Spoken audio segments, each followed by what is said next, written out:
Hello and welcome back to another card making project. Today we will be using the Tag Trio die set from Gina Designs. For all three tags, I will cut out 2 sets of each because I will be ink blending and I will use the second tag as a backer to have a clean place to write my message. I will be using my Gina Designs die inks in the colors Powdered Blue, Blue Denim, In the Navy, and Lovely Lavender. Starting with the color Powdered Blue, I will ink blend about halfway up all three tags. I'm using a blending brush and I'm also ink blending on top of my Waffle Flower stencil mat. A few tips when it comes to ink blending. If you're having a hard time ink blending, I would recommend using a smooth cardstock. The smoother the cardstock, the easier it is to blend the colors. The focus of your first layer of colors is really just laying down the color, getting your paper wet with ink. Once your first layer of color has been applied, the second layer is where you'll focus on smoothing out your transition lines.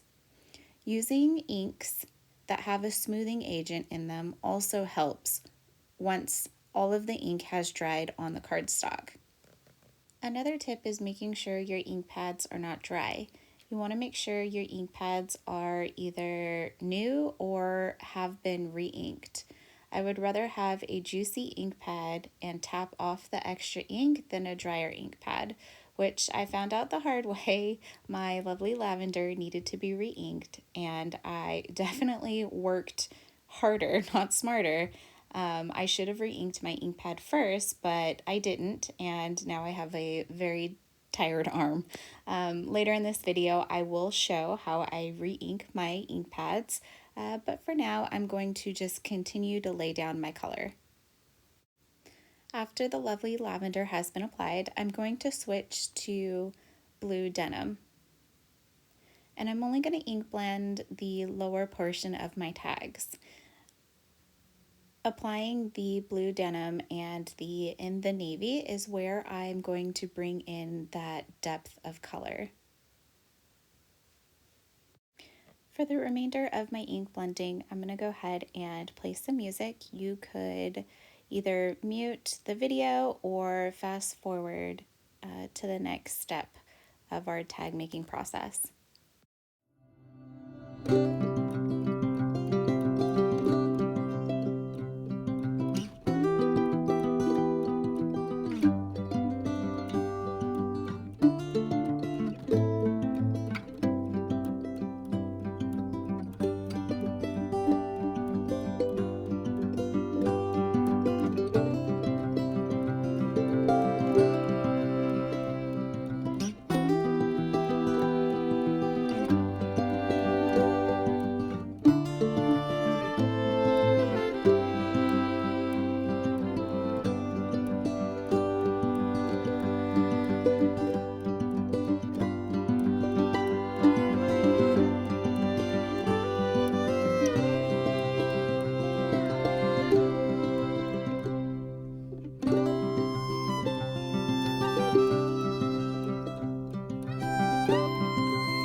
Now I'm going to show you how I re-ink my ink pads.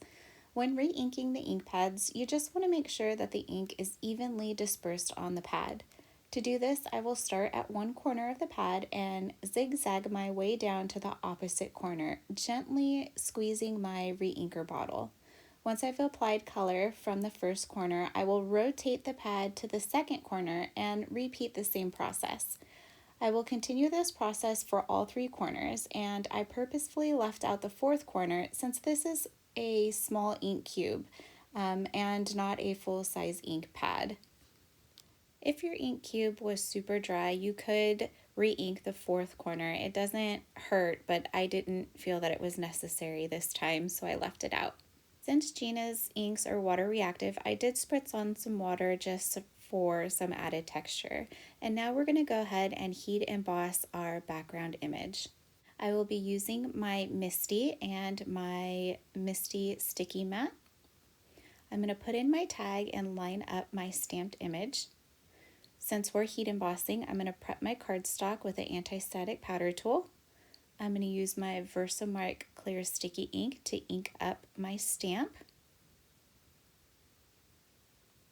Then I'll go ahead and stamp that on my tag.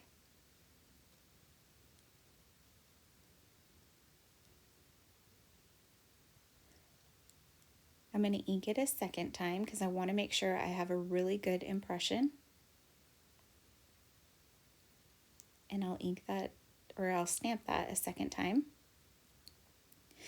Now I want to make sure that the stamp goes all the way down towards the end of the tag. So to do this, I'm going to use my Versamarker pen, and I'm going to run that clear sticky ink along the bottom edge of the tag. I'm going to bring in my black embossing powder and cover all of the inked area. I'm going to preheat my heat tool off screen,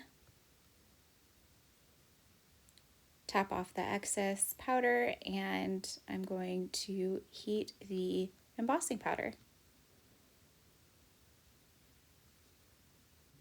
And I'll repeat the same process on the other 2 tags.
For my sentiment, I will use the Sparkling Season stamp set, which unfortunately is no longer available. It was part of Simon Says Stamptember collaboration with Gina K Designs. However, Gina does have plenty of Christmas sets that have wonderful sentiments and snowflakes to complete the next step of this tag making process. I did heat emboss my sentiment, and I'm also going to heat emboss the snowflakes from this same stamp set. I'm going to prep my tags using an anti-static powder tool, and I'm actually going to use an acrylic block to stamp my snowflakes. I found it to be a lot easier than using my Misti. You could use the Misti, but again, you'll find it to be a lot faster and easier to kind of freehand stamp those images. So I'm going to use clear embossing powder to cover up my snowflakes. I wanted my snowflakes to appear more as a watermark and have the focal point of the tags be the silhouette image. I like to use a dry paintbrush to remove any stray powders that might stick to the areas of the tag that they shouldn't be. And then I'll go ahead and heat set the clear embossing powder. Once I've embossed all of the snowflakes, I did notice on one of the tags there was a space I could apply another snowflake, so I'll go ahead and quickly stamp that and heat emboss that area as well. You do want to be careful when heat embossing over the black embossing powder. You don't want to reheat the silhouette image, as you could burn the embossing powder, and not necessarily burn, but when you overheat embossing powder, it'll tend to absorb into the cardstock, so you'll lose all of that shine. And now I'm going to go ahead and bring in some white pearls to embellish the tags. When I embellish my projects, I do like to stick to odd numbers. I find odd numbers to be more aesthetically pleasing to my eye. Sometimes I'll use even numbers, but for the most part, I like to stick to odd numbers. Later, I will apply twine to the tags, but they're in a separate room and I will have to dig them out. I have a small craft space in my living room corner, so not all my supplies are with me. This completes another paper crafting project. I hope you liked today's video. Thank you so much for watching. I would love for you to subscribe and like this video. It helps a ton. To all my subscribers, thank you so much for your continued support. See you in the next video. Bye.